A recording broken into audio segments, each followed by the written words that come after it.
우리가 계속 마가복음을 보고 있습니다. 지난 시간에는 예수님이 광인 한 사람을 구원하시기 위해서 광풍을 뚫고 갈릴리 바다를 건너 이방 땅 거라사를 가신 내용을 살펴보았습니다.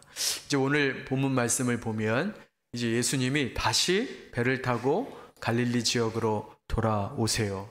자, 그런데 와서 보니 깜짝 놀랄 일이 일어났습니다.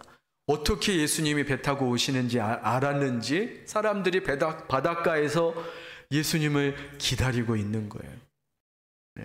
많은 사람들이 예수님을 기다리고 있었습니다. 그런데 그 중에 회당장 야이로라는 사람이 있었어요.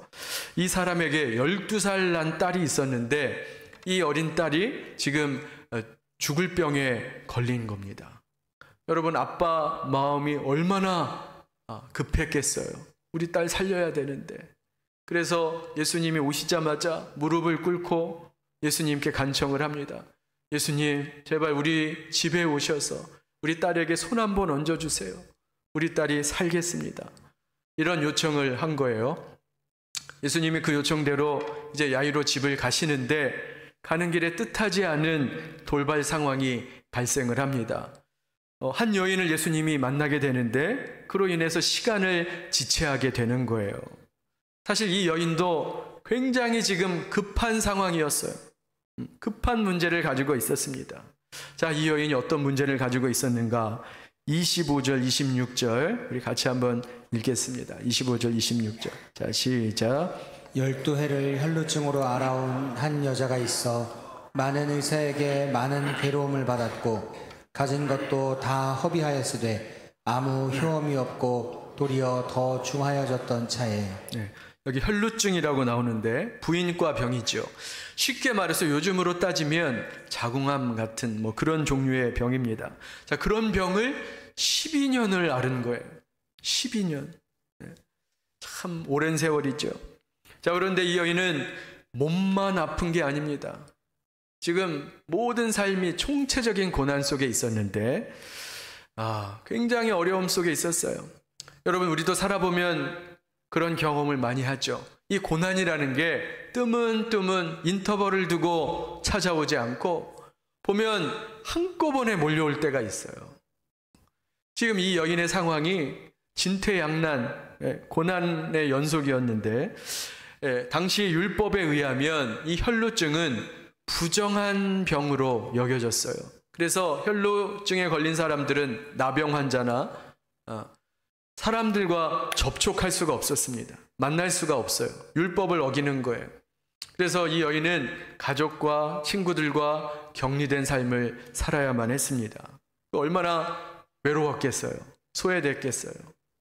뿐만 아니라 지금 경제적으로도 어려움에 처해 있는데 여기 본문에 나오죠. 돈을 다 써버렸어요. 가지고 있던 돈을 다 허비했습니다. 병 치료하다가. 한마디로 육체적으로, 사회적으로, 경제적으로 바닥을 치고 있는 그런 인생을 살고 있었어요. 절망적인 상황이었습니다. 자, 이런 상황에서 이 여인이 예수님을 찾아온 거예요.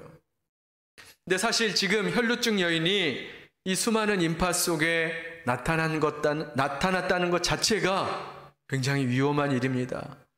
잘못하면 이 여인이 부정한 여인이라는 것이 알려지면 돌에 맞아 죽을 수도 있는 그런 상황이었어요. 자, 그럼에도 이 여인은 용기를 내서 몰래 예수님 뒤편에 가서 예수님의 옷자락을 만진 거예요. 그때 놀라운 기적이 일어납니다. 이 여인의 병이 깨끗하게 나음을 입었어요. 근데 이때 예수님이 자기에게서 능력이 나간 것을 아셨다고 그랬어요. 그러면서 말씀하시는데 누가 내 옷에 손을 대었느냐? 이런 말씀을 하시는 거예요. 이를 본 제자들이 짜증을 내며 말합니다. 예수님 보세요. 지금 사람들이 밀고 밀리고 이 수많은 인파 속에서 막 사람들에게 떠밀려서 가는 상황인데 아니 이거 안 보이세요? 여러분 상상해 보세요. 여러분 출퇴근 시간에 10,000원 지하철을 탔는데 어떤 사람이 누가 내 옷에 손을 댔냐? 이런 말을 하면 정말 어이가 없는 거죠. 지금 뭐 사람이 밀고 밀리는데. 자, 그런데 예수님이 굳이 그 여인을 찾습니다. 누가 내 옷에 손을 대었느냐? 왜 이렇게 예수님이 끝까지 그 여인을 찾으시는가? 이유가 있어요. 이유가 있어요. 33절, 34절에 나옵니다. 같이 한번 읽겠습니다. 자, 시작. 여자가 제게 이루어진 일을 알고 두려워하여 떨며 와서 그 앞에 엎드려 모든 사실을 여짜온대 예수께서 가라사대 딸아 내 믿음이 너를 구원하였으니 평안히 가라 내 병에서 놓여 건강할지어다. 빨간 글씨가 있죠. 내 믿음이 너를 구원하였으니. 이게 무슨 말이냐면 예수님이 이 여인의 믿음을 칭찬하고 싶으셨던 거예요. 이 여인의 믿음이 귀하다는 것을 사람들에게 알려주고 싶으셨던 거예요. 그래서 이 여인의 행적이 성경에 기록되길 원하셨고 이 여인을 통해 저와 여러분에게 믿음이 무엇인가를 알려주고 싶으셨던 겁니다. 여러분, 사실 우리가 믿음 얼마나 믿음에 대해서 말을 많이 합니까? 그런데 이렇게 보면 우리가 말하는 믿음이 너무 관념적이고 추상적일 때가 많아요. 그런데 사실 믿음은 굉장히 실제적입니다. 그래서 오늘 믿음이 도대체 무엇인가? 오늘 이 여인을 통해서 과연 믿음이 무엇인가? 구체적으로 함께 믿음에 관해서 나눠보도록 할게요. 첫 번째로 믿음은 무엇이냐? 믿음은요, 생각입니다. 생각. 여러분, 믿음은 그냥 막연한 추상적 개념이 아니에요. 믿음은 생각이에요. 27절, 28절 말씀 같이 한번 읽겠습니다. 27, 28절 시작. 예수의 소문을 듣고 무리 가운데 끼어 뒤로 와서 그의 옷에 손을 대니 이는 내가 그의 옷에만 손을 대어도 구원을 받으리라 생각함일러라. 지금 이 여인이 생각했어요. 오랫동안 고통을 당했습니다. 근데 이 여인이 예수님의 소문을 들었어요. 예수란 분이 계신데 이분이 눈먼 자를 보게 하시고 귀먼 자를 듣게 하시고 귀신 들린 자를 자유케 하시고 죽은 자도 살리는 분이시다. 이런 소문을 이 여인이 듣게 된 겁니다. 이 소문을 듣고 지금 이 여인이 어떤 생각을 하고 있어요? 그런 예수님이라면, 그런 분이라면 내가 가서 그분의 옷에 손만 대어도 나의 이 고통과 질병을 깨끗하게 치유받을 수 있겠다. 이런 생각을 한 거예요. 지금 성경이 이 여인의 생각을 이야기하고 있습니다. 여러분, 우리 삶에 생각이라는 것이 굉장히 중요합니다. 내가 무엇을 생각하느냐에 따라서 우리의 인생의 방향이 바뀌어요.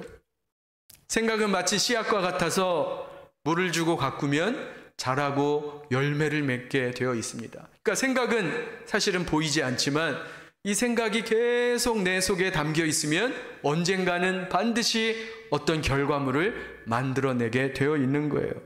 그래서 세상에도 이런 격언들이 있어요. 행동은 생각의 열매다. 생각이 바뀌면 인생이 바뀐다. 세상적인 격언들입니다. 다 어떤 내용이에요? 생각의 중요성을 말하고 있습니다. 내가 어떤 생각을 품고 살든지 결국에는 그에 따르는 결과를 낳게 된다. 이렇게 세상도 알고 있어요. 자, 그런데 제가 지금 여러분에게 어떤 심리학이나 자기계발서 이야기를 하고 있는 게 아닙니다. 성경이 우리에게 말씀하고 있어요. 성경도 이렇게 말하고 있는데 예레미야서 6장 19절 말씀 같이 한번 읽겠습니다. 자, 시작. 땅이여 들으라. 내가 이 백성에게 재앙을 내리리니 이것이 그들의 생각의 결과라. 그들이 내 말을 듣지 아니하며 내 법을 버렸음이니라. 예레미야 선지자를 통해서 지금 하나님이 심판과 재앙에 대한 이야기를 하시는데 이스라엘 백성들이 지금 왜 심판을 받고 왜 재앙을 받느냐? 이것이 그들의 생각의 결과라. 생각의 결과라. 그들이 재앙받는 이유가 생각의 결과라고 말씀하고 있어요. 어떤 생각을 했길래요? 이스라엘 백성들이 죄된 생각, 잘못된 생각, 말씀과 반한 생각, 부정적인 생각, 불신앙적인 생각으로 가득 차 있었기 때문에 결국에는 그 결과로 이들이 재앙을 받고 심판을 받는다, 이렇게 말씀하고 있는 거예요. 그래서 성경도 보면 생각이 결국에는 어떤 결과를 가지고 오는지 우리에게 많은 예를 증거하고 있습니다. 모세가 이제 가나안 땅을 정탐을 해요. 광야를 지나서 가나안 땅을 정탐하는데 몇 명의 정탐꾼을 보내요? 주일학교를 좀 좋은 데를 나오셔야 되는데 몇 명의 정탐꾼을 보내요? 네, 12명의 정탐꾼을 보내죠. 그래서 12명이 가나안 땅을 정탐하고 왔어요. 그리고 이제 보고를 하는데 10명, 그 중에 10명이 보고를 합니다. 우리는 절대 못 이깁니다. 우리가 그들 앞에 서면 마치 뭐와 같아요? 메뚜기 같다 그랬어요. 그들은 키가 크고 힘이 세고 장대해서 우리가 싸워봤자 도저히 이길 수 없어요. 우리는 마치 메뚜기와 같습니다. 이제 그런 이야기를 한 거예요. 자, 이게 그들의 생각이죠. 그들의 생각을 말한 건데 이건 어떤 생각이냐? 자기들의 경험에 기초한 생각이에요. 자기들이 그런 경험을 한 거죠. 아, 키가 크고 힘이 센 사람과는 싸워봤자 이길 수 없다. 자기의 과거 경험에 근거한 생각을 말한 것입니다. 자, 그러나 나머지 두 사람, 갈렙과 여호수아는 달랐어요. 정확하게 말하면 그들의 생각이 달랐습니다.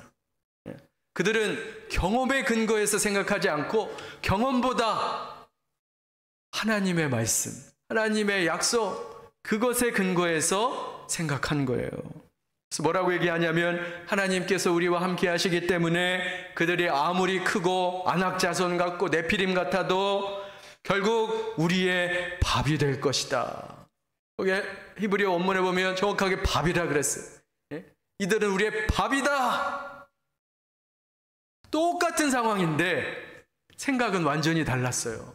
한쪽은 자신의 경험에 근거한 생각을 했고, 다른 한쪽은 하나님의 약속, 하나님의 말씀에 근거한 생각을 한 것입니다. 만약 헬롯중 여인이 자기 경험에 근거한 생각을 했다면 예수님께 나올 수 없었어요. 이 여인의 경험이 뭐예요? 수많은 의사를 만났잖아요. 돈 다 썼잖아요.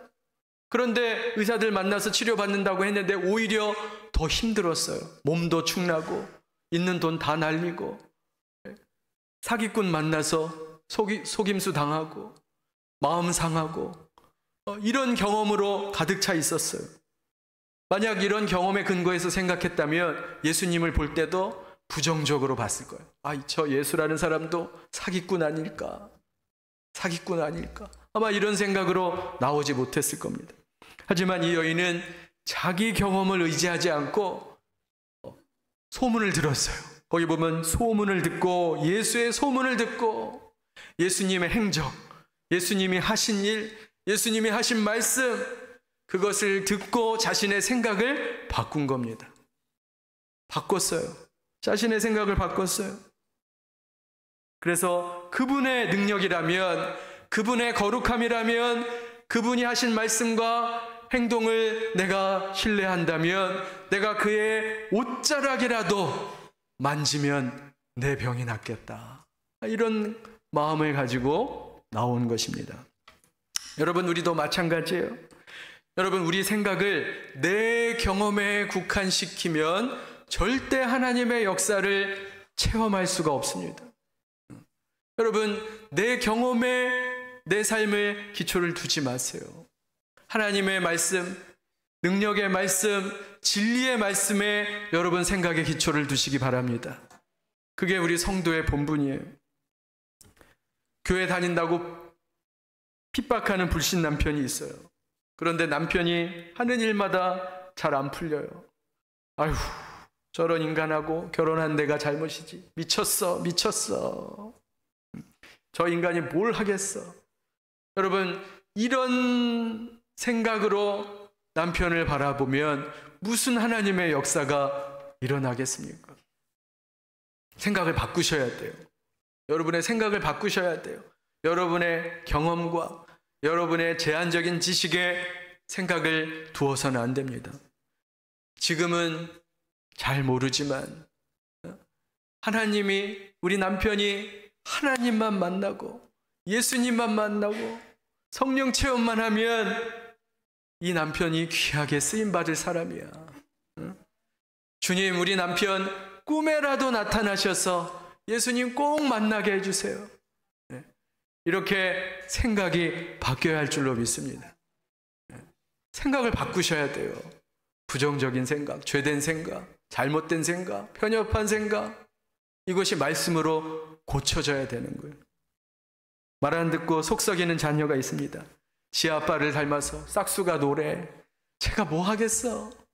여러분, 그런 생각으로 자녀를 바라보면 그런 식으로 아이가 자라게 되는 거예요.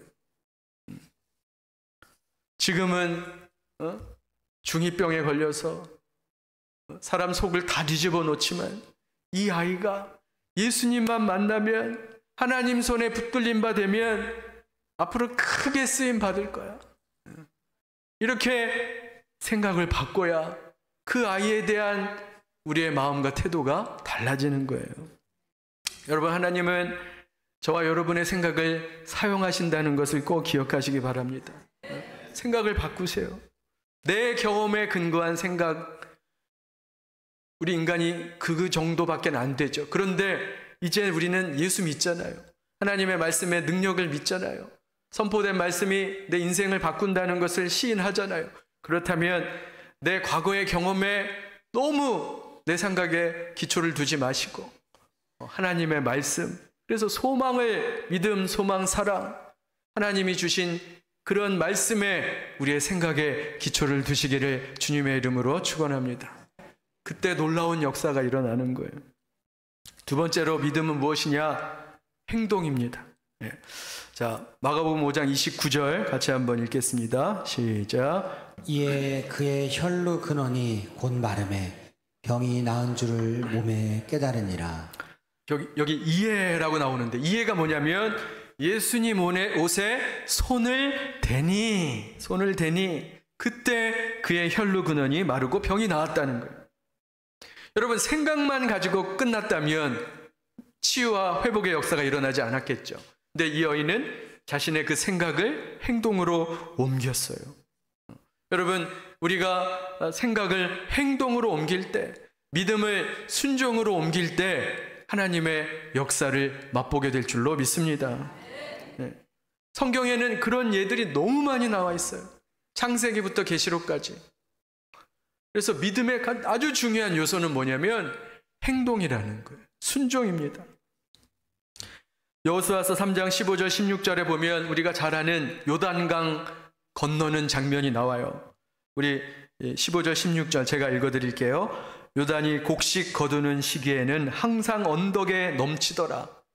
지금 요단강이 범람하는 시기예요. 여러분, 텔레비전에 보면 장마 홍수 칠 때 이 하천들이 누렇게 토사를 이렇게 품고 넘쳐가는 것 보셨죠? 딱 그런 지금 시기입니다. 자, 그런데 궤를 맨 자들이 요단에 이르며 궤를 맨 제사장들의 발이 물가에 잠기자. 그때 요단이 끊어지고 백성들이 여리고 앞으로 건너가는 그런 내용이에요. 자, 여기 보세요. 언제 요단강이 갈라졌어요? 제사장들의 발이 물에 잠기자. 가만히 있어서 열린 게 아니에요. 갈라진 게 아니에요. 제사장들의 발이 물에 잠기는 순간 요단강이 갈라지고 백성들이 건널 수 있었다. 그래서 순종, 믿음의 순종을 통해 이 하나님의 놀라운 역사가 일어나는 것입니다. 우리도 마찬가지예요. 작은 순종, 작은 행동이 우리의 삶에 큰 변화를 가지고 옵니다. 우리가 보기에는 에휴, 이거 별거 아닌데 하찮게 여기고 별거 아닌 것처럼 생각했는데 하나의 작은 순종이 우리의 삶에 큰 변화를 가지고 온다는 거예요. 그래서 믿음은 행동이다. 자, 마지막으로 믿음은 무엇이냐? 믿음은 절박함입니다. 절박함. 이게 제일 중요해요. 사실은 믿음에 있어서 중요한 요소, 절박함입니다. 아까도 말씀드렸지만 이 여인이 예수님을 찾아온 행동은 목숨을 건 행동이었어요. 만약에 이 부정한 여인의 그 부정함이 알려지면 돌에 맞아 죽을 수도 있는 상황이었습니다. 자기 목숨을 걸고 지금 예수님께 나온 거예요. 자, 그걸 알면서도 이 여인이 나온 이유가 무엇인가? 이 여인에게는 절박함이 있었어요. 너무 간절해서, 너무 절박해서 지금 예수님께 나온 거예요. 나의 이 문제가 해결되지 않으면 오늘 내가 차라리 돌에 맞아 죽어도 좋겠다. 그러니까 그 절박함, 예수님께 그 절박함으로 나온 것입니다. 제가 아는 분이 회사에서 인사 일을 해요. 그런데 그런 이야기를 하더라고요. 요즘은 사람을 뽑을 때 예전에는 스펙을 많이 봤대요. 어떤 학교를 나왔는지, 어떤 자격증을 갖고 있는지, 뭐 이런 스펙을 많이 봤는데 최근에는 생각이 바뀌었다는 거예요. 스펙 좋은 사람들이 와서 일을 하는데 조금만 어려운 일이 있어도 이직을 하고 일을 뭐 그만두고 일을 회피한다는 거예요. 그런 경우가 너무 많다는 겁니다. 그래서 이제는 사람 뽑을 때 뭘 보냐? 이 회사 아니면 안 된다. 절박함이 있는 사람들을 뽑았더니 그런 사람들이 훨씬 더 창조적으로 일을 잘하고 열심히 일을 한다는 거예요. 그래서 그 사람의 어떤 절박함을 보고 사람을 뽑는다. 그런 이야기를 하는 거예요. 여러분, 우리 인생에 있어서 절박함이 굉장히 중요합니다. 저 같은 목사도 마찬가지예요. 목사에게 굉장히 중요한 요소가 있는데 바로 절박함이 있어야 돼요. 여러분, 제가 선교사 출신이잖아요. 선교사 출신이었는데 선교사가 이 국내 목회를 하는 것이 쉬운 일이 아닙니다. 굉장히 어려운 결정이었어요. 선교지에서 살다 보면 이 한국에 대한 감각과 흐름이 굉장히 둔감해져요. 당연하죠. 해외에 사는데. 그래서 한국이 어떻게 돌아가는지, 한국 교회 사역과 문화가 어떻게 되는지 거기에 대해 굉장히 둔감해집니다. 그리고 무엇보다도 말이 어눌해져요. 단어가 생각이 안 나요. 제가 한국에 처음 왔을 때 단어가 생각이 안 나는 거예요. 무슨 말인지. 그래서 여러분, 우리 교회에 방문하시는 선교사님들 보면 이해해 주셔야 돼요. 말이 어눌합니다. 말이 어눌할 수밖에 없는 거예요. 그래서 제가 이제 선교사를 그만두고 목회를 시작할 때 걱정과 두려움이 많았어요. 말도 어눌하고 설교도 별로, 선교사들은 뭐 설교를 많이 할 기회가 없잖아요. 설교도 잘 못하고 사역에 대한 감각도 부족했습니다.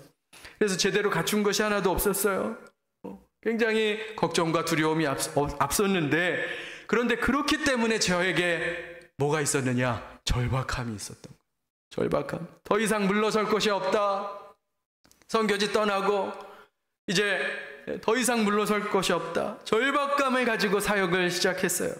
그렇게 해서 이제 말레이시아에 있는 KL, 쿠알라룸푸르에 있는 열린연합교회라는 곳에서 제가 사역을 했어요. 부목사로 사역을 했는데 참 감사하게도 부목사가 그런 기회가 잘 없는데 제가 3년 반을 매일 새벽기도 설교를 하고 매주 금요기도에 설교를 했어요.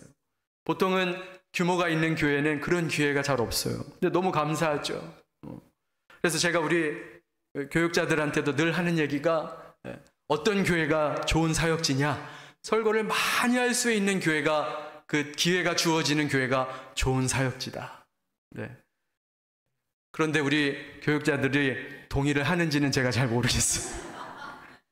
네, 동의할 거예요. 우리 목사님들 열심히 설교 준비하고 열심히 말씀 전하고 있는데, 그래서 제가 어쨌든 절박함이 있었어요. 그래서 대충 하지 않았습니다. 새벽기도 설교 하나 하는데도 3시간 4시간 준비하고, 그리고 워드로 원고를 치면 영감이 떨어지는 것 같아서 손으로 제가 필기로 다 설교 원고를 썼어요. 그래서 그 3년 반 동안 설교한 원고가 이만큼 쌓였어요. 그래서 제 보물 1호가 손으로 수기한 설교 원고, 지금도 제가 제일 보물 1호로 보관하고 있습니다. 그때 우리가 작년에 했던 하나님 나라 관점으로 있는 성경 통독도 그때 만들었어요. 그래서 하루에 8시간 이상씩 연구하고 준비하고 PPT 만들고 교재 만들고 그렇게 성경 통독 강의를 준비했습니다. 제가 우리 교회 와서도 여전히 부족했어요. 대부천평안교회 담임 목사 되는 게 쉬운 일이 아니잖아요. 여전히 부족해요. 말도 잘 못하고 지금 생각하면 얼굴이 화끈거리고 민망한데 버벅거리고, 그런데 진짜 하나님의 은혜로 담임 목사가 되었잖아요. 아멘을 크게 하시네. 맞습니다. 진짜 맞는 말이에요. 하나님의 은혜로 됐어요. 그래갖고 제가 담임 목회를 시작하고 얼마나 잠을 설치는지 몰라요. 여러분, 이제 목사의 가장 큰 고통이 뭐냐면 설교 준비하는 게 이게 계속 생각이 나는 거예요. 그래서 토요일 1시, 2시까지 설교 원고를 작성하다가 중간중간에 막 깨요. 또 설교 생각이 나면. 그리고 여러분들은 모르시죠? 제가 담임 목회하고 시작하고 아침 6시면 일어나서 여기 빈 교회당에 와서 설교 연습을 했습니다. 아무도 없는 데서 제가 설교 리허설을 한 거예요. 6개월을 했어요. 아침 6시마다 와서. 그러니까 여러분, 설교 한 편이 그냥 뚝딱 나오는 게 아니에요. 목사가요, 몸을 갈아 넣어야 돼요. 그래야 설교가 나오는 겁니다. 원로 목사님 은퇴하실 때까지, 아시는 분이 그렇게 많지는 않더라고요. 원로 목사님 은퇴하실 때까지 매주 토요일 목양실에서 주무셨어요. 주일 토요일 밤에 주무셨어요. 은퇴하실 때까지. 우리 교단의 어른이라고 하는 남포교회 박영선 목사님, 제가 말레이시아에 있을 때 이제 호스팅을 한번 했는데 그분이 특별 요청을 하셨어요. 호텔방을 잡을 때 제발 구석진 방, 그리고 깜깜한 방을 구해달라는 거예요. 왜 그러시는가 했더니 평생 불면증에 잠을 못 주무시는 거예요. 그래서 깜깜하지 않고 조용하지 않으면 잠을 못 주무세요. 그래서 특별 요청을 하는 거예요. 깜깜한 방, 조용한 방 좀 달라고. 여러분, 저는 이게 목회자의 사명이라 생각합니다. 목회자는 어떤 사람이냐? 이런 삶을 살기로 결단한 거예요. 자원하는 겁니다. 그래서 제가 지금 가장 두려운 것이 뭔가? 제가 너무 능수능란한 목사가 되는 것이 저는 두려워요. 그래서 설교나 목회가 이제 연륜이 쌓이고 경험이 쌓이면 너무 익숙해지고 편해지고 능수능란해져서 여유가 많아져서 그 절박함이 없어지는 것이 저는 가장 두렵습니다. 그래서 저는 그렇게 생각해요. 조금 부족하고 모자라고 능수능란 못해도 하나님 앞에 절박함을 갖는 목사가 되어야 한다. 어제 어떤 분이 제가 목장 모임에 참석을 했는데 그런 얘기를 하시더라고요. 제가 예전에는 담임 목회하기 전에는 많이 웃었대요. 자주 웃었는데 담임 목회하고 나서 잘 안 웃더래요. 진짜 그래요?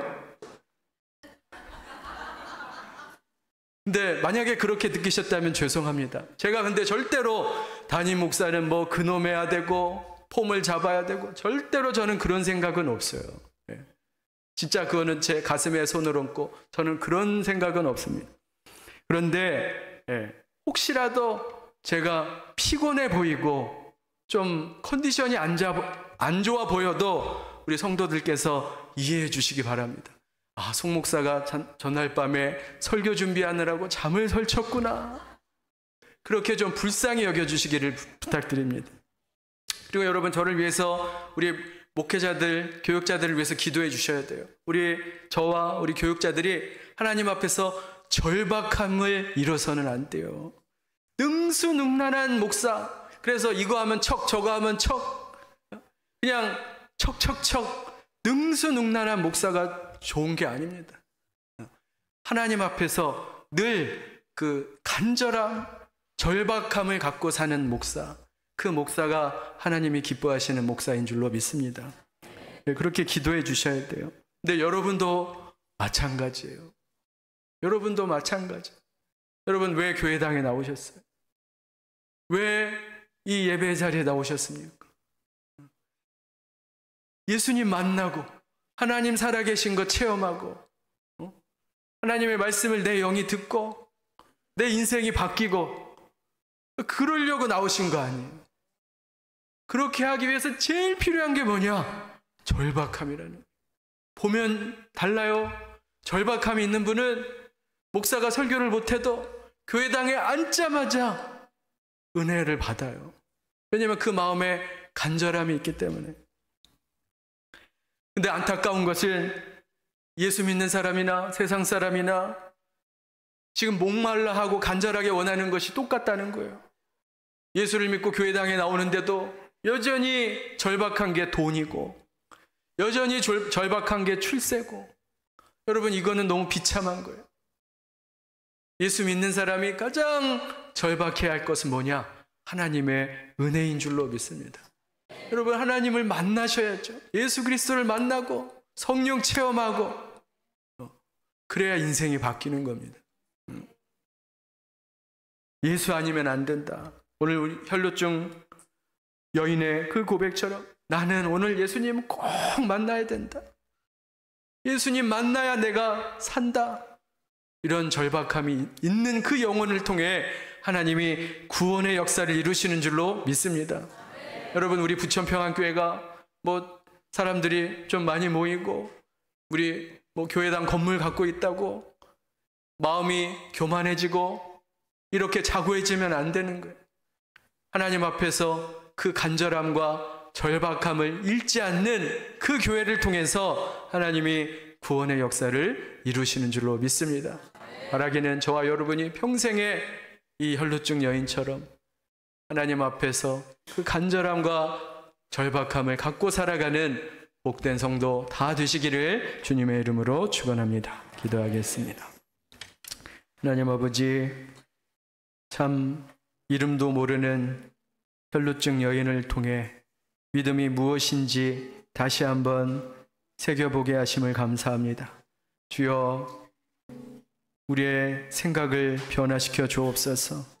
죄된 생각, 부정적인 생각, 내 경험으로 하나님을 판단하는 생각 다 내려놓게 하시고 오직 살아계신 하나님의 말씀에 근거해서 내가 소망 중에 생각할 수 있는 복된 삶이 되게 하여 주옵소서. 우리 속에 절박함이 있기를 원합니다. 어느 순간 잃어버렸던 간절함과 목마름들이 다시금 새로워지게 하시고 정말로 예수 외에는 소망이 없음을 고백하고 내가 오늘 예수를 만나야겠다. 우리 가정의 문제 예수 아니고는 해답이 없다. 아버지, 절박한 마음으로 주께 간구하며 기도하는 우리의 모든 삶이 되게 하여 주옵소서. 예수님의 이름으로 기도하옵나이다. 아멘.